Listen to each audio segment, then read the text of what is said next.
মসজিদে পরে জিকির আজগার, তাসবিহ তাহলিল, কোরআন তেলাওয়াত, সামাজিক কৃষ্টি কালচার, এর মধ্যে ইসলাম আছে, সুন্নাহ আছে।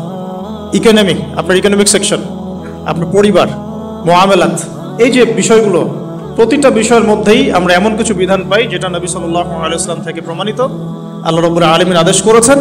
আবার কিছু কিছু বিষয় পাই যেগুলো আল্লাহ পাক নিষেধ করেছেন, নবীজি নিষেধ করেছেন।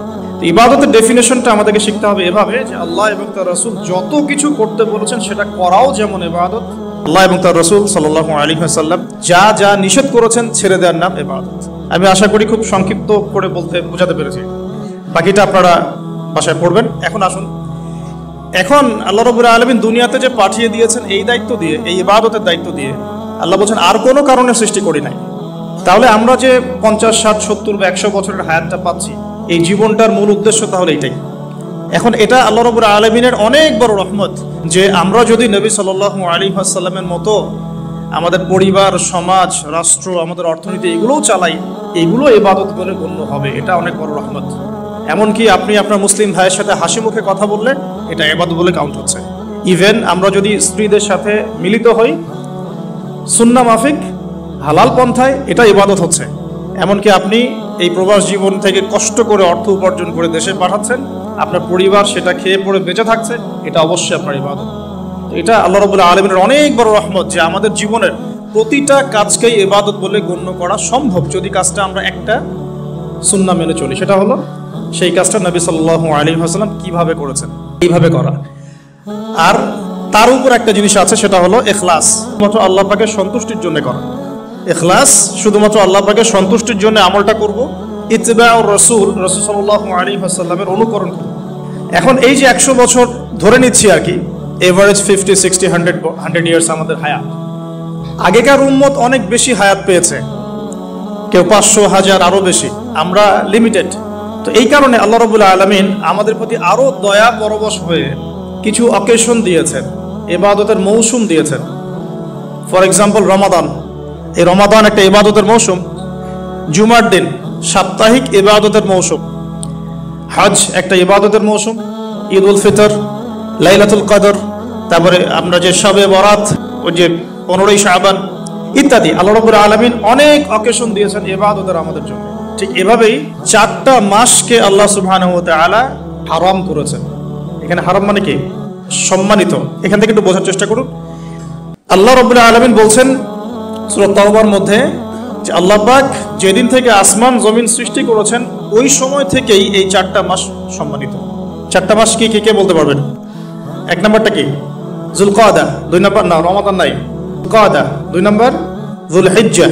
3 নম্বর বলেন মুহাররম। 4 নম্বর রজব। 4টা স্পেশাল হারাম মাস, আর রমাদান আরেকটা স্পেশাল। কয়টা হলো মোট? আচ্ছা, রমাদান সম্পর্কে অনেক লেকচার শুনেছেন, আমি টাচ করছি না। এখন রমাদান বাদ দিয়ে আরো 4টা মাস আল্লাহ সুবহানাহু ওয়া তাআলা আমাদের জন্য সম্মানিত করেছেন, ইবাদতের মৌসুম হিসেবে দিয়েছেন।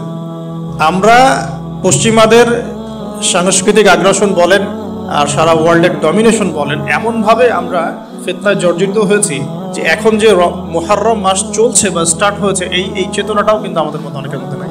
আমাদের মধ্যে অনেকে জানেও না যে আজকে মুহররম মাসের কয় তারিখ।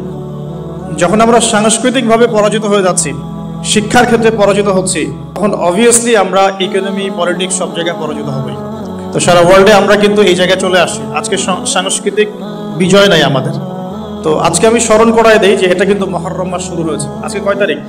মাশাআল্লাহ। এখন আসেন, এই মাসটা নিয়ে কিছু কথা বলার সাথে সাথে অনেক গভীর কিছু বিষয় আছে, এই জায়গায় বুঝবেন কেন মুহররম মাস এত সম্মানিত, কি হয়েছে এই মাসে, আমাদের করণীয় কি, কিভাবে নবী সাল্লাল্লাহু আলাইহি ওয়াসাল্লাম এই মাস অতিবাহিত করেছেন, এই মাসের সাথে এই জামানার কি সম্পর্ক, আর এই জামানার বর্তমান ফিতনাগুলোর সাথে মুসা আলাইহিস সালাম, আশুরা, ফিরআউন, এগুলোর কি সম্পর্ক। এবার বোঝার ব্যাপার আছে কিনা? আচ্ছা, একটু বোঝার চেষ্টা করুন, আল্লাহর ওয়াস্তে একটু মনোযোগ দিন। দেখুন, প্রথমে বলে নেই যে এই মাসে নবী সাল্লাল্লাহু আলাইহি ওয়াসাল্লাম কি করতে বলেছেন আমাদের। আমরা এই মাসে অনেক কিছু করি, কেউ বুঝে করি, না বুঝে করি। বুক পিট চাপড়াবে কিছু মানুষ, মাতম করবে, অনেক কিছুই করবে এই মাসে, এই কয়দিন পরে। নবী সাল্লাল্লাহু আলাইহি ওয়াসাল্লাম কি করেছেন? নবী করিম সাল্লাল্লাহু আলাইহি ওয়াসাল্লামকে একজন সাহাবী এসে জিজ্ঞাসা করছেন যে আইয়ু শাহরিন আফদালু ইনদাল্লাহ, ইয়া রাসূলুল্লাহ সাল্লাল্লাহু আলাইহি ওয়াসাল্লাম, রমাদান মাসের পরে কোন মাসটা আল্লাহ পাকের কাছে সবচেয়ে বেশি উত্তম? সওম রাখবো, রোজা রাখবো। নবী সাল্লাল্লাহু আলাইহি ওয়াসাল্লাম বলছেন যে তুমি যদি রমাদান মাসের পরে অন্য কোনো মাসের সওম রাখতে চাও ফাসুমু শাহরা মুহাররম, তোমরা মুহাররম মাসে সওম রাখো। কারণ এটা হচ্ছে শাহরুল্লাহ, এটা আল্লাহ পাকের মাস। এটা কার মাস? এমনিতে তো সব প্রতিটা দিনই আল্লাহর, প্রতিটা রাতই আল্লাহর, তারপরে আলাদা করে স্পেসিফিকলি বলা হচ্ছে মুহাররম হচ্ছে আল্লাহর মাস, আল্লাহর মাস। অতএব রমাদান মাসের পরে তোমরা যে মাসে বেশি বেশি রোজা রাখতে চাও সেটা হলো মুহাররম মাস। আমরা কি আমাদের আমল পেলাম? তাহলে মুহাররম মাসে আমরা কি করব ইনশাআল্লাহ? এটা জরুরি নয় যে শুধুমাত্র একদিন, 2 দিন, 3 দিনে রাখতে হবে। তাইলে এই মাসে বেশি থেকে বেশি সওম রাখতে পারেন। আল্লাহ পাক আমাকে আপনাদের সবাইকে তৌফিক দান করুন। স্পেশালি নবী সাল্লাল্লাহু আলাইহি ওয়াসাল্লাম মদিনায় যখন হিজরত করলেন, দেখলেন যে সেখানকার ইহুদিরা রোজা রাখছে। সেখানকার ইহুদিরা রোজা রাখছে। আচ্ছা, ইহুদিদের কয়টা গোত্র ছিল মদিনায়? কে বলতে পারবেন? 3টা। একটা বনু কোরাইজা, বনু কাইনুকা, বনু নাজির। ইহুদিরা মদিনায় কি করছিল? ইহুদিরা মদিনা অপেক্ষায় বসেছিল শেষ নবীর আগমনের জন্য। সারা দুনিয়া বাদ দিয়ে তারা মদিনায় কি করছে? শেষ নবীর আগমনের জন্য অপেক্ষা করছে। এখন সারা দুনিয়া বাদ দিয়ে জেরুজালেমে কি করছে বলেন? জালের আগমনের জন্য অপেক্ষা করছে। সুন্দর করে বোঝার চেষ্টা করেন, এখানে অনেক কিছু আছে এই অংশটুকুর মধ্যে। মদিনা ইহুদিরা আগে থেকে ঘাঁটি গেড়েছিল। তাদের তাওরাত, জাবুর এবং যে ওল্ড টেস্টামেন্ট, নিউ টেস্টামেন্ট এগুলোতে আছে শেষ নবী মুহাম্মদ সাল্লাল্লাহু আলাইহি ওয়াসাল্লাম আসবেন আরবের সম্ভ্রান্ত বংশ থেকে, যার নাম হবে আহমদ, নাম হবে। নবী করিম সাল্লাল্লাহু আলাইহি ওয়াসাল্লাম হিজরত করে তাদের দরজা পর্যন্ত গেলেন, আল্লাহ পাক নিয়ে গেলেন। এমনকি নবী সাল্লাল্লাহু আলাইহি ওয়াসাল্লাম বেশ কয়েক মাস তাদের কিবলা অনুসরণ করে নামাজও পড়লেন, তাদের মদিনা সনদ করলেন, মনে আছে? কিন্তু তারপরেও কেন তারা নবী সাল্লাল্লাহু আলাইহি ওয়াসাল্লামকে স্বীকার করলো না? নবী সাল্লাল্লাহু আলাইহি ওয়াসাল্লাম বনু ইসরাঈল থেকে আসেন নাই, বনু ইসমাঈল থেকে এসেছেন। কথা বুঝতে পারছেন? বনু ইসমাঈল মানে ইব্রাহিম আলাইহিস সালামের 2 ছেলে, ইসমাঈল, ইসহাক। ইসহাক আলাইহিস সালামের ছেলের নাম ইয়াকুব। ইয়াকুব আলাইহিস সালামের ছেলে আরেক নাম হচ্ছে, ইয়াকুব আলাইহিস সালামের আরেক নাম হচ্ছে ইসরাঈল। কি নাম? তার সন্তান বংশের নাম হচ্ছে বনু ইসরাঈল। 1,24,000 নবী রাসূলের মধ্যে বেশিরভাগ নবী রাসূল বনু ইসরাঈল থেকে এসেছেন, বেশিরভাগ, ম্যাক্সিমাম, ইনক্লুডিং দাউদ আলাইহিস সালাম, সুলাইমান আলাইহিস সালাম, ইউসুফ আলাইহিস সালাম, ইউনুস আলাইহিস সালাম, নবী মুসা আলাইহিস সালাম ইত্যাদি।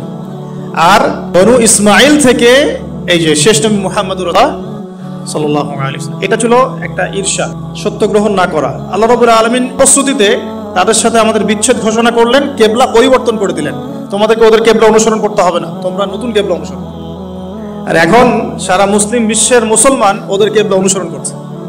কোন কিবলা? আদর্শিক কিবলা।